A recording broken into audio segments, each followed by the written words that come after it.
Olá, estudantes do nono ano, tudo bem? Aula de Ciências, professora Larissa, nossa intérprete a Jéssica, sejam bem-vindos a esta aula. E nesta aula, nós vamos então conhecer um pouquinho a respeito das bases, tá? Então vamos reconhecer que substâncias são essas e vamos conhecer o processo de dissociação iônica que esses produtos, essas substâncias sofrem em meio aquoso, né? Ou seja, em água, tá?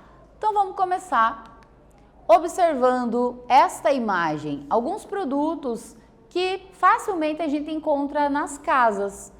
Existem muitos produtos químicos nas nossas casas, mas afinal, qual a importância da gente ler e interpretar os rótulos desses produtos que nós temos em casa?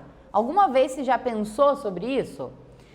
É importante a gente sempre compreender o que está ali no rótulo para conhecer se aquele produto é ácido, se ele é básico, se ele oferece um risco à nossa saúde, se ele pode causar algum prejuízo, né, algum tipo de queimadura, ou até mesmo manchar uma roupa, por exemplo. Então é sempre importante, sim, saber fazer adequadamente essa interpretação dos rótulos dos produtos que nós utilizamos no nosso dia a dia.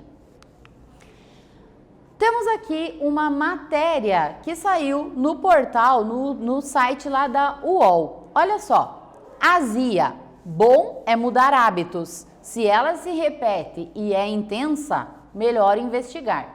Vamos dar uma olhada sobre o que estava falando essa matéria, as causas, né, da azia? De norte a sul do Brasil, entre os sintomas da má digestão, aquela sensação desconfortável de queimação na região do peito, na região, né, da parte superior do nosso estômago, também conhecida aí por todos nós como azia, ela é considerada a queixa mais comum em quase 50% da população. Então é muita gente que sofre com isso aqui. Continuando então, ainda nessa matéria, na maioria das vezes a culpa é das refeições muito fartas, né, exageros, ou ricas em gorduras. Mas quando o problema se repete, persiste, atrapalhando a vida, o dia a dia da pessoa, é preciso investigá-lo. Quando você come, o alimento, então, ele passa por um tubo que conecta a nossa boca ao nosso estômago. Esse tubo é o esôfago, tá? Na parte inferior do esôfago existe um pequeno músculo chamado esfíncter. Esse músculo ele fecha, ele tem uma função ali que é funcionar tipo uma portinha mesmo, que vai evitar que o ácido do nosso estômago volte, tá? Que tem um refluxo, né? Que ele volte para o esôfago, tá? Então veja o quanto o nosso sistema digestório ele é bem eficaz, né? Ele é bem incrível. Então, se você quiser conferir toda essa matéria na íntegra, né? Acessa aí esse QR Code para você fazer a leitura completa, tá? Mas o que nos chama atenção aqui nessa reportagem? A azia, né? Aquela sensação de má digestão. Muitas vezes isso se dá pelo excesso de gorduras ou pelo excesso de ácido que o nosso estômago está liberando para tentar digerir aquela gordura. E para controlar essa azia, o que deve ser feito? Principalmente a utilização de alguma substância antiácida, ou seja, substâncias básicas, que é o que nós vamos conhecer a partir de agora, as bases. Então vamos lá. Quimicamente falando, o que é uma base? Então foi o cara lá, o sueco, né, um químico sueco chamado Svante Arrhenius, que descobriu, que identificou pela primeira vez que algumas substâncias eram ácidas, outras eram básicas. Então, segundo o conceito aí proposto pelo Arrhenius, a base é toda molécula que em solução aquosa ela vai liberar o íon, que nós vamos chamar de hidróxido ou ainda de hidroxila. Esse íon é este aqui, ó, o OH-. Então, em cada equação química que você vê a partir de agora e que tiver depois dessa reação o OH- ali, significa que é uma base, tá? Então, liberou hidroxilas é básico, esse produto que nós estamos falando. Então, segundo a teoria de Arrhenius, base é toda molécula, toda substância que em meio aquoso libera OH+, né? O íon hidroxila, ok? E que características têm as bases, então? Uma das características delas é o sabor adstringente. O que é isso? Ficou na dúvida, né? Eu só sei o que é doce, salgado, azedo, amargo. Esse sabor adstringente é aquele conhecido popularmente como amarra a boca. Então, quando você come uma banana verde, quando você come um caqui que está bem verde, parece que te prende a língua, te deixa a língua amarrada. Isso é o sabor adstringente, tá? Então, as bases, todas elas têm essa característica. Outra característica interessante delas, assim como os ácidos, quando elas estão em água, elas também conduzem corrente elétrica, tá? Então, dissolvidas em água, elas têm essa capacidade de conduzir corrente elétrica. As bases também são muito comuns no nosso dia a dia, assim como os ácidos. Onde, por exemplo, a gente encontra bases, né? Essa substância aqui, chamada leite de magnésia, talvez você já tenha usado alguma vez aí na sua casa. Ela é uma substância usada justamente para tratar azia. Então, ela vai agir neutralizando a acidez do estômago, por isso que vai diminuir aquele desconforto, tá? Então, ela é um exemplo de uma base, né? Outro exemplo, água de cal. Por que ela é utilizada? Muitas pessoas pintam paredes, troncos de árvores com água de cal. Isso é chamada caiação. É uma pintura natural, né? Que além de dar um aspecto mais bonito, esteticamente falando ali, pode ajudar a proteger o ambiente também, né? As paredes. Então, é um exemplo também de base, tá? Conhecido aí como hidróxido de cálcio. Mais alguns exemplos de bases aí do nosso dia a dia. A solução de amoníaco. Ela é muito usada em produtos de limpeza, tá? Esses produtos mais fortes aí, né? Para limpar pisos, azulejos. Ela também tem uso farmacêutico, então na elaboração de medicamentos. E a soda cáustica. A soda cáustica é um tipo de base que é muito utilizado para desentupir encanamentos, pias, vasos sanitários, por exemplo, tá? Então, todos esses exemplos são produtos básicos, que, segundo Arrhenius, são aqueles que liberam OH- quando estão diluídos em água. Temos aqui um momento de atividade. Então, vamos lá, para você responder aí no seu material. A primeira questão desta aula é esta. Tanto os ácidos quanto as bases estão presentes no nosso dia a dia. Comente 2 produtos que você encontra dentro da sua casa que têm propriedades alcalinas, ou seja, propriedades básicas. Então, tenta identificar aí 2 produtos que você usa, sua família usa e que sejam básicos. Vou te dar um tempinho e já volto para fazermos a correção.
E então, conseguiu identificar produtos da sua casa, do seu dia a dia que são básicos? Cuidado com a resposta, né? Talvez alguns você pode ter colocado aí no meio e podem ser ácidos. Então é importante que você socialize suas respostas com o seu professor, com a sua professora, com os seus colegas. Assim vão ajudando, né, uns aos outros no aprendizado. Então, 2 exemplos que eu trouxe aqui, você pode ter colocado outros aí, não apaga, confira com a sua professora, o seu professor, né? Então, 2 exemplos aqui, o leite de magnésia, que é esse utilizado em casos de azia, e o sabão normal que a gente utiliza no nosso dia a dia, né? Aquele que pode ser utilizado para lavagem de roupas ou até mesmo, né, o sabão em pó, tá? Eles têm mais característica básica mesmo, né, do que outros produtos aí, ok? Continuando então. As bases, elas podem ser classificadas de acordo com o número de hidroxilas que elas vão liberar, tá? De acordo com esse número do OH- que elas liberam aí. Então, como que é essa classificação? A gente diz que uma base que tem apenas uma hidroxila, ela é uma monobase. Então, a palavra mono quer dizer tá? Quando ela tem 2 hidroxilas, ela vai ser chamada de dibase. Se ela tiver 3, tribase. Se tiver 4, tetrabase. Então, vamos dar uma olhada em alguns exemplos aqui? Olha só, como exemplo de monobase, nós temos aqui o NaOH. Vejam que é apenas um OH, uma hidroxila. Por isso que ela é uma monobase. Como dibase aqui, nós temos este exemplo, o CaOH2. Então, vejam que são 2 hidroxilas, por isso que ela é considerada uma dibase. Como tribase aqui, nós temos o exemplo do AlOH3, 3 hidroxilas, por isso classifica-se então como tribase. E aqui, tetrabase, nós temos este exemplo, BdOH4. Então, o que faz ela ser monobase, dibase, tribase ou tetrabase? É o número de hidroxilas presentes na fórmula, beleza? Mas, falando ainda de classificação de bases, tem mais um tipo de classificação que elas também recebem, tá? Que é a respeito do grau de dissociação, ou seja, na reação química que elas sofrem, a quantidade de hidroxilas que elas liberam no meio aquoso. É isso que a gente chama de dissociação, né? A quantidade de OH- que elas vão liberar. E aí, dependendo da quantidade que elas liberarem e a rapidez com que elas liberarem, elas podem ser classificadas como fortes ou fracas. Então, por exemplo, aqui, uma base, quando que a gente vai dizer que ela é forte? Quando ela sofre essa dissociação, essa liberação de cátions e ânions, né, íons com cargas elétricas diferentes, facilmente. Então, em contato com soluções aquosas, rapidamente ela libera esses íons. Então, ela é uma base forte. Uma base vai ser considerada fraca quando dificilmente ela vai sofrer dissociação, ou seja, esses íons dificilmente vão se separar, tá? Aí ela é considerada uma base fraca, beleza? E aí temos mais uma atividade para você pensar um pouquinho. Essa atividade diz o seguinte: apesar de perigosas, a soda cáustica, tá ali a fórmula dela, NaOH, e a potassa cáustica, que a fórmula é KOH, apresentam, será, alguma utilidade? Justifique sua resposta. Então, dá uma pesquisadinha aí, dá uma pensadinha. Soda cáustica, essa com certeza é uma base que você já ouviu falar. Pede ajuda aí na sua casa, que os adultos também com certeza já ouviram falar dela, tá? Apesar dela ser perigosa, né, a manutenção, o manuseio dela deve ser feito com cuidado, mas elas têm sim utilidades. Que utilidades são essas? Então, vou dar um tempinho para você pensar, encontrar aí a solução e já retornamos com a correção.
E aí, conseguiu encontrar a resposta? Quais as utilidades desses dois produtos básicos aqui que nós devemos ter muito cuidado para manuseá-los, porque são realmente perigosos, né? São bases fortes. Então, entre as utilidades, tá? A gente pode citar aqui, por exemplo, a fabricação de sabão, tá? Sabão de pedra, sabão em pó, né? Produtos de limpeza, de higiene, a soda cáustica, com certeza na casa de vocês aí os pais, né, devem ter lembrado, a soda cáustica ela é super importante naquelas situações de emergência, quando encanamentos, tubulações, vasos sanitários estão entupidos. Então ela tem esse potencial, né, de desobstruir, desentupir. Então ela é sim uma base forte, né? Por isso que se você verificar lá a embalagem, tem lá alguns cuidados, né? Tá falando lá que é um produto tóxico, que não deve ser deixado próximo, né, a crianças, animais domésticos. Tem que tomar alguns cuidados, sim, porque pode provocar acidentes graves, né? Mas tem muita utilidade, sim, na indústria e até mesmo na nossa casa, em algumas situações como essa. Então, vários produtos de limpeza que a gente utiliza no dia a dia tem caráter básico, alcalino que a gente chama, tá? E isso é o que faz, de fato, eles limparem bem, né, aquilo que a gente está tentando ali, seja uma roupa, então é o caso do sabão, seja um produto para limpar pisos, azulejos, tá? Então, tanto na indústria quanto nas nossas casas, a gente encontra várias bases. E aí, então, estamos chegando ao fim dessa aula. O que nós vimos nessa aula? Quais foram, né? Vamos lembrar aqui os pontos principais que nós trabalhamos ao longo dela. Então, nós vimos o conceito de base, só lembrando, então, que quimicamente falando, o conceito de base ele foi proposto pelo Arrhenius, e o Arrhenius diz que base é toda substância que, em meio aquoso, libera aquele íon hidroxila, que é o OH-. É isso que caracteriza uma substância como básica, tá? Nós vimos também exemplos de algumas bases que a gente usa no nosso dia a dia, que fazem parte da nossa rotina, e vimos também que a classificação das bases, né, ela é feita de acordo com o número de hidroxilas e também em fortes ou fracas. Quanto mais facilmente ela sofre a dissociação iônica, mais forte é essa base. E se ela tiver dificuldade, se ela não tiver facilidade para se dissociar, ela é considerada uma base fraca, tá? Espero que você tenha gostado dessa aula, agradeço a sua atenção e até breve.